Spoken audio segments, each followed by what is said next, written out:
Vamos abrir nossas Bíblias em Mateus capítulo 2. Evangelho segundo Mateus. Amém? Diz assim o texto sagrado. Versículo 1.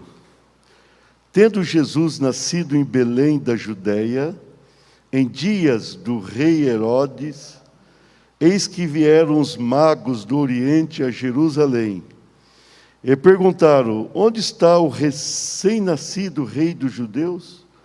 Porque vimos a sua estrela no Oriente e viemos para adorá-lo. Versículo 13. Tendo eles partido, eis que apareceu um anjo do Senhor a José em sonho e disse: dispõe-te, toma o menino e sua mãe, foge para o Egito e permanece lá até que eu te avise, porque Herodes há de procurar o menino para o matar. Dispondo-se, ele tomou de noite o menino e sua mãe e partiu para o Egito. E lá ficou até a morte de Herodes, para que se cumprisse o que fora dito pelo Senhor, por intermédio do profeta: do Egito chamei o meu filho. Versículo 19. Tendo Herodes morrido, eis que um anjo do Senhor apareceu em sonho a José no Egito e disse-lhe: dispõe-te, toma o menino e sua mãe, e vai para a terra de Israel, porque já morreram os que atentavam contra a vida do menino. Dispôs-se ele, tomou o menino e sua mãe e regressou para a terra de Israel. Tendo, porém, ouvido que Arquelau reinava na Judéia em lugar de seu pai, seu pai Herodes, temeu ir para lá. E por divina advertência, prevenido em sonho, retirou-se para as regiões da Galileia e foi habitar numa cidade chamada Nazaré, para que se cumprisse o que fora dito por intermédio dos profetas: ele será chamado Nazareno. Glória ao nome do Senhor. Deus é bom. Deus é maravilhoso, não é, irmãos? Deus é muito bom, glória a Deus. Estamos no mês de maio. O mês de maio é tradicionalmente conhecido como o mês da família, né? Então, desde abril, nós estamos ministrando sobre família no altar do Senhor, a minha família no altar do Senhor. E nós queremos abençoar as famílias. Estamos abençoando. A família precisa da bênção, a família precisa do Senhor, precisa muito do Senhor. Como as famílias estão sendo alvejadas. A gente tem percebido que está se tornando comum no nosso mundo a destruição da família. A família não tem o valor que tinha mais, não tem. É algo interessante ali, os casamentos sofrendo, as vidas sofrendo, e casamentos assim fora de toda a normalidade. A gente vê na televisão, a televisão está forçando uma barra hoje, forçando uma situação. Eu tenho observado que as pessoas estão sendo forçadas a aceitar o inaceitável. É algo terrível. Essa questão familiar na Bíblia é muito clara. A Bíblia nunca foi duvidosa, nunca deixou margem. Quando diz ali, desde o princípio, Deus criou o homem e a mulher. São coisas assim óbvias, mas hoje a situação está complexa, muito difícil. Eu não sei onde nós vamos parar. Eu estava em casa hoje pensando, falei: meu Deus, onde vamos parar? Onde as famílias vão chegar? Daqui a pouco não tem mais família, né? Daqui a pouco a família, para a procriação, depende do casamento, de um homem com a mulher, aí vai ter filhos, é isso que é o normal. Então tudo isso preocupa, e hoje parece que se você falar qualquer coisa contra, além de você ser ameaçado de um processo ou algo parecido, você é taxado como uma pessoa incoerente. Você vê, o que é coerente vira incoerente. Que situação está o mundo, não é, pastor? Que situação, que preocupação.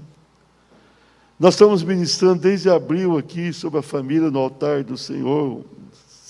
Quarta passada o pastor Júnior, eu estou ministrando essa 5ª mensagem da minha família no altar do Senhor. Eu peguei alguns casos ali do Velho Testamento, mas hoje eu cheguei aqui no Novo Testamento e eu cheguei na família exemplar. Se tem uma família exemplar na Bíblia, é a família do próprio Jesus. Jesus também teve família. Ele também teve família.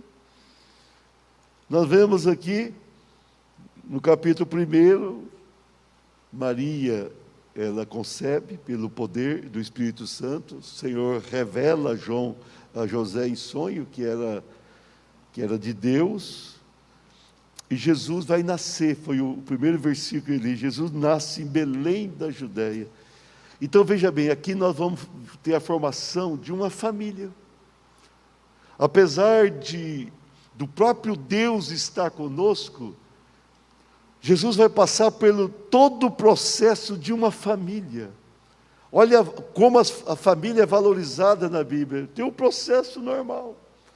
Ele vai passar por situações que tem que ir para um lado, tem que ir para outro, tem que enfrentar dificuldades.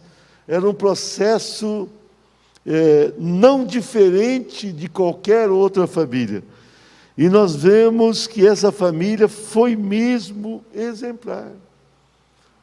O José não era o pai natural de Jesus, o pai era o próprio Deus, mas ele aceita e ele vai criar Jesus ali. Jesus vai nascer criança, e ele vai ter uma paternidade exemplar. Maria, naturalmente, foi uma mãe diferenciada. Se ela não fosse uma pessoa diferenciada, não teria sido escolhida. Se não fosse uma pessoa quebrantada, temente a Deus. Jesus vai ter outros irmãos. 2 deles têm livro na Bíblia, Tiago e Judas, 2 irmãos de Jesus. E Jesus vai ajudar a cuidar dos irmãos, há um entendimento. Jesus aparece, a história dele na Bíblia, até 12 anos, quando ele é levado ao templo para se tornar o filho da lei, que é um costume judaico. E depois ele aparece com 30 anos, iniciando o seu ministério. Aí, nesse período aí, não há registro. Mas nós entendemos que José vai morrer nesse período, e Jesus vai ajudar a cuidar dos próprios irmãos. Então, era uma família que deixa para nós um forte exemplo. Era uma família no altar do Senhor. Então, com base no texto, eu quero ministrar. Diga assim: minha família no altar do Senhor. Essa é a parte 5 da minha ministração. A 5ª mensagem diz: minha família no altar do Senhor. Queridos, nós precisamos colocar a família no altar do Senhor.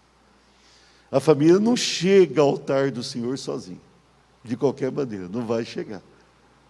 Se nós não fizermos a nossa parte, não vai acabar. Mas se eu só orar, resolve, pastor? Não, não resolve. Nós temos que ter uma posição muito definida naquilo que precisamos fazer enquanto gente. Nós estamos aqui, nós não somos robôs. Deus não criou o mundo e deu corda e saiu todo mundo andando para um lado, para o outro. Nós somos pessoas humanas. Nós recebemos o fôlego de vida de Deus. Então Deus nos deu capacidade de raciocínio, de ação e reação. Nós somos pessoas que podemos ir para um lado ou para o outro. Nós podemos levar a família ao altar do Senhor ou levar para o buraco. Essa é uma realidade.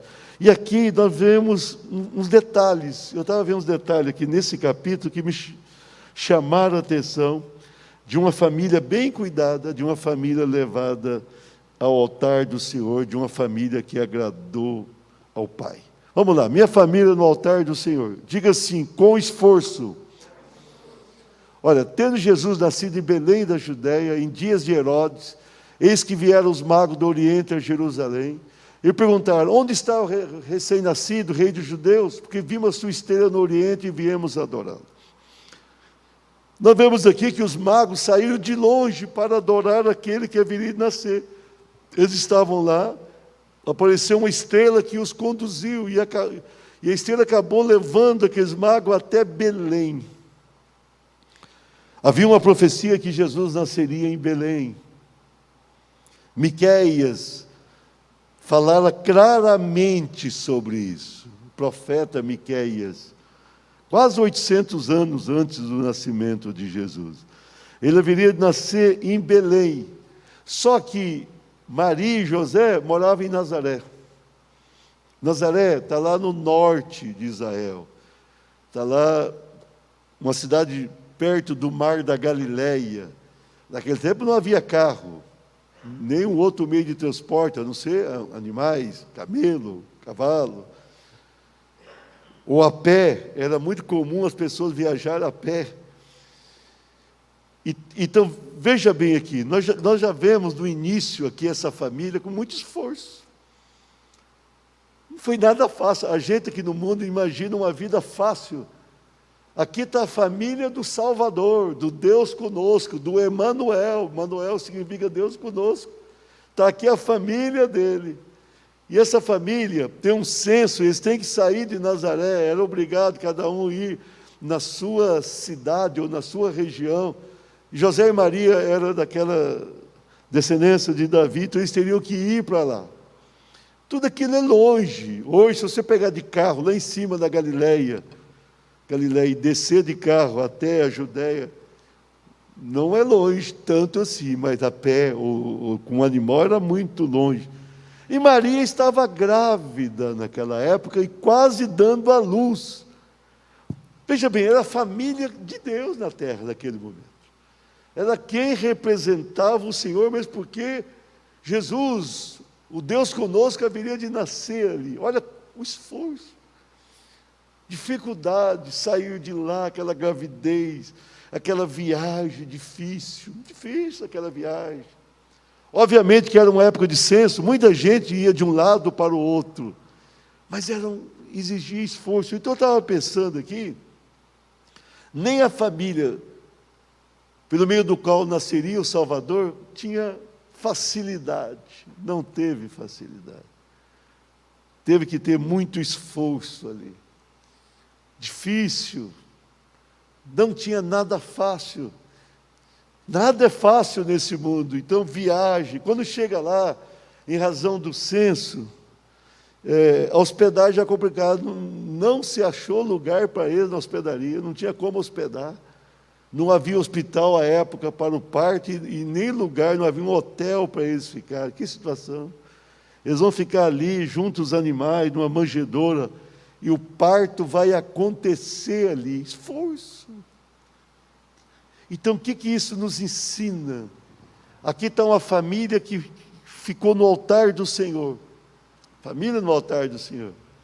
O tempo todo no altar do Senhor, mas com muito esforço, com dificuldade. Querido, a gente quer uma vida mais fácil, né? De preferência, o quanto mais fácil, melhor. E todo mundo aqui, quando tem um probleminha, o ser humano reclama, nós seres humanos reclamamos. A pessoa quer muito conforto. Então, num tempo de pandemia, em que o dinheiro se torna mais curto, a pessoa entra muitas vezes em pânico, porque está acostumada com uma vida muito cheia de recursos, e a vida não é assim. É difícil a gente acostumar com isso, mas a vida nem sempre é do jeito que a gente espera, ou do jeito que a gente quer. A vida exige esforço da gente, luta. Algumas vezes se perde, a tua firma não está bem nesse momento, amanhã melhora, mas é o momento, então a gente precisa se adaptar ao novo tempo, à nova realidade. É difícil querer isso, é difícil, mas esforço, muita luta. Se a gente quer ter uma família no altar do Senhor, nós temos que lutar, nós temos que fazer o nosso melhor. E aqui nós vemos José, junto com Maria, esforçando muito, correndo muito, saíram da Galiléia e foram para a Judéia. Uma viagem de carro, essa viagem vai demorar talvez umas 3 horas. Você imaginou? A pé ou com um animal? Quanto tempo eles demoraram? Tiveram que ir, posar no meio do caminho. Esforço, a vida é assim. Era uma família no altar do Senhor, mas aquela família tinha que forçar a situação, enfrentar tudo. Vamos enfrentar as dificuldades com coragem. Vamos conduzir nossa família ao altar do Senhor, mas com muito esforço, e Deus vai nos abençoar. Aplauda o Senhor. Minha família no altar do Senhor. Segundo lugar, diga assim, com prudência. Ó, versículo 13. Tendo eles partido, eis que apareceu um anjo do Senhor a José em sonho e disse: dispõe-te, toma o menino e sua mãe, foge para o Egito e permanece lá até que eu te avise, porque Herodes há de procurar o menino para o matar. Dispondo-se ele, tomou de noite o menino e sua mãe e partiu para o Egito. Irmãos, aqui, veja bem, quem tinha nascido no mundo era o Salvador do mundo. Foi tudo difícil? Foi. Mas era o Salvador que tinha nascido. Não era apenas um menino, filho de uma família abençoada. Era um menino que veio do céu. Ele sempre foi Deus. Emanuel, Deus conosco. Era o Deus na terra. E agora, ele nasce, chegam os magos ali, quando os magos saem, o Senhor vai falar em sonho ali com José, fala, toma o menino e foge. Olha aqui a palavra. Foge para o Egito. Mas Deus precisava fugir? Precisava. Jesus, quando Deus se tornou homem, ele se tornou igual a qualquer um, e ele teve, como eu disse, todo o processo, nasceu criança ali, ele haveria de crescer, ele tinha que se tornar humano como um de nós, ele não podia pagar o preço na cruz, se ele não fosse exatamente igual a um de nós. A única diferença é que ele não pecou. Nós pecamos, ele não pecou. Mas para ele pagar o preço, ele tinha que ser 100% humano. Ele era 100% Deus, mas que se fez 100% humano. E agora, irmão, ele poderia, aí o anjo de noite fala, você tem que ir para o Egito, fugir para o Egito. Mas o José podia dizer, mas como assim eu vou fugir para o Egito? Aqui do meu lado está Deus. Eu estou cuidando aqui do filho que vai ser o Salvador. O Senhor falou comigo que ele vai ser o Salvador. Para que eu preciso fugir? Fugir para o Egito significava descer, viajar, passar por caminhos difíceis. Eles estavam já ali no sul da Palestina, na Judéia, mas tinha que descer. Não era uma viagem muito mais longa, muito mais complexa. Mas lá no Egito ainda, o judeu jamais gostou de ir para o Egito. Sempre tinha um conflito, algo assim. Mas no versículo 15 vai falar, do Egito chamei meu filho. Havia uma profecia nesse sentido. Mas o que eu vejo aqui? Prudência. Herodes decidiu matar Jesus, não conseguiu. Mas mandou matar todas as crianças de 2 anos para menos. Matando criança. Era um louco o rei Herodes, um louco. Quando falou que o rei dos judeus tinha nascido, ele falou, ele vai tomar meu trono. Ele vai tomar meu poder. E ele manda matar. Mas aí, o que Deus fala? Pega a criança, pega a mãe da criança e vai para o Egito. Foge. Fugir é sair. Ele saiu de noite, foi embora. Tomou de noite o menino e sua mãe foi para o Egito. Prudência, o que eu vejo? Deus poderia naquele momento falar, não vai acontecer nada? Poderia. Poderia, atenção, nasceu. Vai chegar alguém para matar Jesus, não vai vê-lo, ele vai estar aí. Não, mas Deus age de forma normal. Deus mostra aqui um exemplo para nós. Prudência, a gente tem que ser prudente. Prudente. Aprender a ouvir a Deus como José fez, entender aquele momento, sair de onde está. Prudência. Era o Deus conosco, mas e o Senhor falou, o Herodes quer matá-lo. Podia ficar, o Herodes iria matá-lo? Não iria. Deus tinha um propósito, não iria matá-lo, lógico que não. Mas o que estava ensinando? Que deveria dar o exemplo da prudência. É uma família exemplar. Teve um exemplo, um grande esforço, agora um exemplo de uma prudência. E o José sai ali de Belém, desce, vai lá para outro país, um país normalmente hostil ao judeu. Normalmente. No passado distante, aquele povo tinha sido escravo no Egito. Você veja bem a situação. Mas era prudente. O que Deus estava ensinando aqui com essa família para nós? Que nós devemos ter toda a prudência. Há momento de sair de um lugar e ir para o outro. Há momento da gente se cuidar. Eu fico pensando, tem muita gente doente hoje, porque esse vírus pega, a pessoa pode se cuidar que o vírus pega, sei lá. Né? Esse para trás, no prédio onde mora o pastor Jair, uma pessoa, ele me contou que a pessoa foi receber ali uma pizza e pegou do rapaz que foi levar a pizza. Pegou, acho que na hora de passar o cartão, sei lá. Pegou ali, não saiu de casa. Pode acontecer uma coisa muito imprevisível? Pode. Agora, tem muita gente que está vendo o aviso aí, cuidado, vai morrer, está morrendo gente, está morrendo, mas as pessoas não são prudentes. Tem pessoa que fala assim, eu não vou porque eu sou de Deus. Eu sou de Deus. É de Deus e vai morrer também, não tem jeito. Porque falta prudência. Olha o ensinamento aqui, José pega o Deus conosco e leva para o Egito. Herodes quer matar? Vamos levar. A Covid quer matar você? Toma cuidado. Toma cuidado onde você vai. Toma cuidado com quem conversa. Use a máscara. Faça todo o procedimento. Eu tenho risco assim? Tem, lógico que tem. Mas vai ter muito menos. A gente está vendo hoje, né, morrendo gente com 40, 42, 30 e pouco. Lá no começo eram os mais idosos. Agora não. Prudência. Prudência. Essa questão da escola me preocupa muito. Que todo mundo quer que volte às aulas, está voltando. Será que é a saída? Eu me preocupo. Vai lá na escola e se pega. O pior se alguém pegar na escola lá de um funcionário, de um professor, de outro aluno, vem para casa e passa para os pais. E alguém fala assim, mas se não for, perde um ano. É melhor perder um ano. Olha que eu sou louco para ver todo mundo estudando, mas é melhor perder um ano do que a vida. Prudência, falta prudência. As pessoas vão nos bares, fica aí bebendo, um pega naquela garrafa, outro pega na mesa, falta prudência. Festas clandestinas e tantas coisas, as pessoas não são prudentes. Mas nós também temos que cuidar, nós também temos que ser prudentes. Como estamos fazendo diante de um perigo de morte? Aqui era um perigo de morte.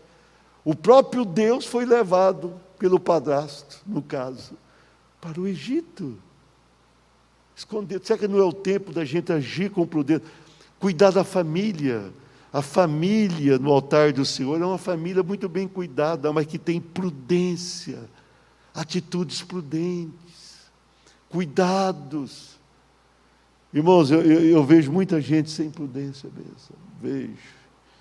A pessoa vai para os mercados e fazem tantas coisas que não deveria fazer. Falta prudência. Boa parte, quem ficou doente porque não foi prudente. Como eu disse, alguns ficam porque não tem jeito. Pega de uma maneira que não espera. Tem ali, passa alguém perto e passa, não tem jeito. Mas uma parte não é prudente, anda de qualquer maneira. Conversa, né? Aqui, a Sheila, que era aqui da igreja, a mãe dela morava numa cidade aqui perto de Moarama, Cruzeiro do Oeste. Foi bater papo com a vizinha estava, ela pegou e morreu. Não, vamos conversar com a vizinha lá, sem a máscara. A vizinha foi, morreu. Não precisava ter morrido. Né? Tem até conversa que mata. Agora tem prudência. A tua família, cuida. Vamos ser prudentes. Vamos aplaudir Jesus? Minha família no altar do Senhor. Diga assim, com revelação. Versículo 19. Tendo Herodes morrido, tudo que é ruim morre. Tudo passa, irmãos. Até a Covid vai morrer também, vai passar. Eis que um anjo do Senhor apareceu em sonho a José no Egito, de novo apareceu e disse: dispõe-te, toma o menino e sua mãe e vai para a terra de Israel, porque já morreram os que atentavam contra a vida do menino. Veja bem, tudo tem um momento de terminar. Esse Herodes era ruim demais, morreu. Naquele tempo, os reis, os imperadores, eles imaginavam que não morria, né? Os faraós, tinha rei que pensava que era Deus. Os faraós, por exemplo, tinham certeza que era Deus. Se você lê aquelas histórias dos faraós, eles tinham convicção que eles eram uma divindade que estava sobre a terra, muito superior a qualquer outra pessoa. Então eles tinham certeza daquilo. Mas morreram, vai morrendo daquilo. Rei Herodes, era ruim demais, morreu. Chegou no ponto, Deus já vinha falando, agora Deus dá uma revelação clara para José, pode voltar. Há momento de esconder, há momento de sair, há momento de ir, há momento de vir. No caso aqui, por revelação divina, Deus fala, pode voltar. Quando José leva Jesus de Israel para o Egito, ele estava indo na contramão da história no olhar humano, mas era um projeto de Deus. Trazer o filho do Egito teria um simbolismo todo especial da libertação que houve do povo de Israel lá do Egito e na nossa libertação da vida pecaminosa. Tudo isso tinha um sentido, mas chegou no momento que Deus vai revelando, e a revelação de Deus ela é coerente, não tem revelação maluca, não tem aquelas loucuras que tem por aí. É uma coisa coerente. Volta agora. É algo abençoador. Pode voltar, porque agora é o momento. Chegou o momento da volta. Chegou o momento. Deus vai revelar a família. Uma família no altar do Senhor tem que ter revelação. Tem que ter Deus. Tem que ter contato com o Senhor. Nós estamos com os grupos pequenos em casa, do jovem. Participa, nós temos que ter isso. A família precisa ter a revelação de Deus. Quando uma família fica em torno da mesa, lendo a Bíblia, estudando, aquela família está tendo a revelação de Deus. Nós precisamos da revelação. Nós vivemos um tempo que a família não tem revelação de Deus. Os filhos aprendem fora de casa o que não deveriam aprender. Até na escola, muitas vezes, arrisca a companhia com colegas, a companhia de vizinho, a companhia no trabalho. São tantos ambientes hostis à vida cristã. Então é preciso ter um Deus revelador. Mas como é que Deus vai revelar? Quando a gente se debruça na palavra, quando a gente se volta para Ele. Por isso que nós estamos com os grupos pequenos. Agora esse grupo familiar de meia hora por semana, é impossível uma família não fazer, os jovens não fazer. Meia hora, 168 horas tem a semana. Você vai pegar meia hora, vai sobrar 167 horas e meia para as outras atividades. Revelação. Queridos, quando a gente está lendo a Bíblia, Deus revela os seus mistérios. Pastor, aí era sonho, Deus me dá sonho, o profeta dá se você tiver sintonizado com Ele, se você estiver ligado com Ele por meio da palavra, por meio da oração.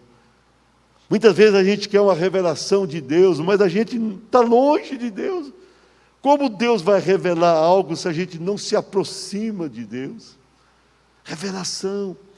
Nós precisamos viver na revelação divina.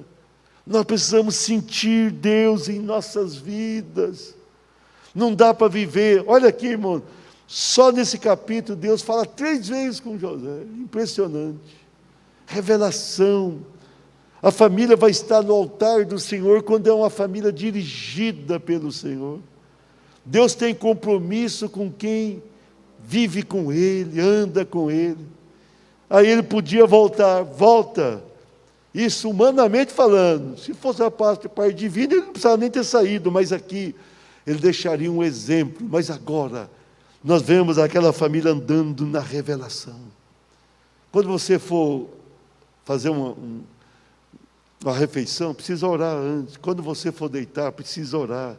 Quando você levantar, você precisa orar. Quando você chegar no teu trabalho, antes de qualquer atividade, peça para Deus abençoar. Quando chegar na escola, antes da aula, fala rapidamente ali com Deus, peça a bênção. Nós precisamos andar debaixo da revelação do Senhor. Essa família aqui estava no altar, porque vivia com a revelação do Senhor constantemente. Aplauda o Senhor. Para encerrarmos essa mensagem, minha família no altar do Senhor, diga assim, com simplicidade. Versículo 22 diz, tendo porém ouvido que Arquelau reinava na Judéia em lugar de seu pai Herodes, temeu ir para lá. José falou, não vou não, é o filho do Herodes. E por divina advertência, aí Deus falou, bom, é melhor vocês voltar ali para Nazaré. Prevenido em sonho, retirou-se para as regiões da Galileia. E foi habitar numa cidade chamada Nazaré, para que se cumprisse o que fora dito por intermédio dos profetas, e será chamado Nazareno.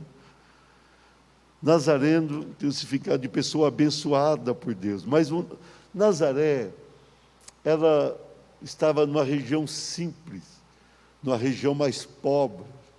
Quando eles voltam, eles estavam ali na Judéia. A Judéia sempre foi mais rica. A Judéia, Jerusalém, Belém, aquela região era mais rica. Até hoje, quando você vai lá, você percebe isso. No tempo de Jesus, muito mais. Nazaré estava lá junto ao mar da Galileia, Nazaré, Cafarnaum, aquela cidade.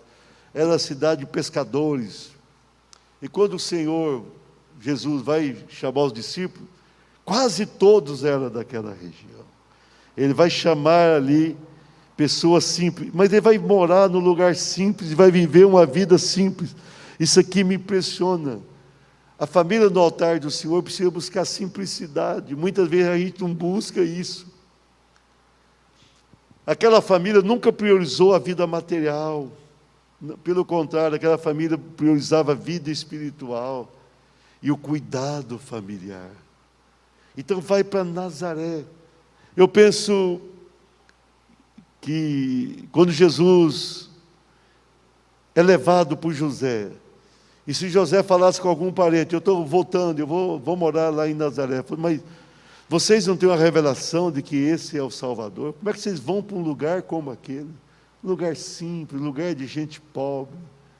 Mas a simplicidade, irmãos, sempre foi um fator importante. Nós vivemos num mundo onde a simplicidade desapareceu, mas nós precisamos buscar isso.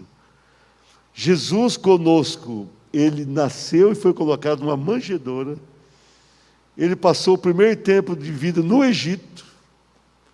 E quando ele volta, ele vai viver num lugar pobre. O padrasto era carpinteiro, ele se torna um auxiliar de carpintaria. O Deus conosco começou a vida fazendo casas. Depois ele trabalhou nas nossas casas pessoais. Simplicidade. E foi ali que Deus fez toda aquela obra, a preparação, para que o Evangelho viesse e as vidas fossem abençoadas pelo Senhor. Então aquela família no altar do Senhor, mas priorizando o que era mais simples, priorizando a presença de Deus, priorizando um lugar onde pudessem verdadeiramente servir a Deus com inteireza de coração.